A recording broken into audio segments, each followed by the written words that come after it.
In today's video, I'll show you 5 methods the wealthy generate money that the poor do not, and if you're new to the channel, subscribe below from our life-changing channel.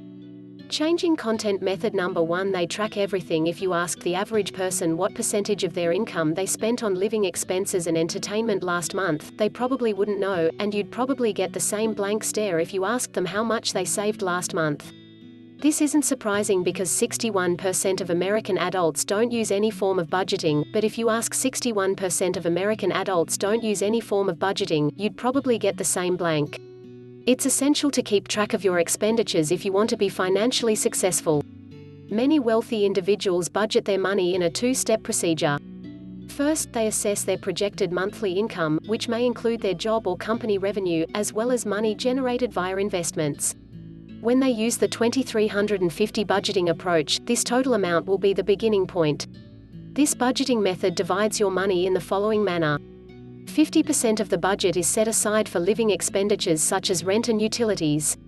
As well as groceries, the next 30% is set aside for amusement expenditures, such as going out to dine or attending a movie, and the final 20% is set aside for savings. Once their budget has been created, the wealthy then meticulously track their spending. Most millionaires will link their credit cards to apps like Mint, which will automatically categorize their purchases into budget categories. However, some millionaires will still do things the old-fashioned way, such as tracking their purchases on the notes up in their phone and manually adding the totals at month's end. While it may not seem as important to track your spending when you aren't making a lot of money, the truth is that the sooner you can start developing good financial habits, the better. After all, I know you'll be wealthy one day because you watched my channel, so you better have the skills to handle all those million-dollar checks you'll be cashing in the future. If you ask any millionaire what the most important characteristics are for becoming wealthy, they will almost certainly mention discipline. For example, if you want to get a high-paying job, you must have the discipline to get a good education, which takes years of intense studying in preparation, or if you want to become wealthy by starting a business, you must have the discipline to start a business. If you read any major financial book or listen to any successful entrepreneur, you will find that saving money is one of the foundations of business. It means driving the car you've had for 10 years rather than spending thousands of dollars on that new sports car you've had your eye on. If you read any major financial book or listen to any successful entrepreneur, you will find that saving money is one of the foundations of business. According to CNBC, 57% of Americans have less than $1,000 in their savings accounts, and 39% have no savings at all. I understand that saving money is difficult, but there are a few strategies that might help. It's a lot easier to save money now. The first method is to set up automated deductions. In fact, one of the best things I ever did for my finances was to set up automated deductions for my pay with my employer. In essence, these deductions allowed me to send part of my paycheck directly into a savings account instead of the full amount going directly into my checking account. When I first set up this process, I allocated 10% of my paycheck to a savings account. Setting up these deductions allows you to avoid spending your whole salary, ensuring that you save money. The other approach to boost your savings is to start making more money. The fact is that your ability to save is limited by your income, yet most people's sole plan for saving more money is to cut costs. Cutting costs is a wonderful place to start since it allows you to see fast savings results. You can only reduce your monthly costs so much. You'll always have to pay for things like housing, food, and transportation, so if you want to increase your savings, you'll need to focus on the other half of the income statement, which is your earnings. In my video on how to make $100 a day with no money, I go over some simple but effective ways to do just that. An extra $100 a day would have on your savings. Earning an extra $100 a day translates to roughly $3,000 a month. If you only saved 75% of that extra income every month for a year, you would end up with $27,000 in extra savings. Therefore, becoming wealthy is just as much about making money as it is about saving it. According to Parkinson's law, work expands to occupy the time available for completion.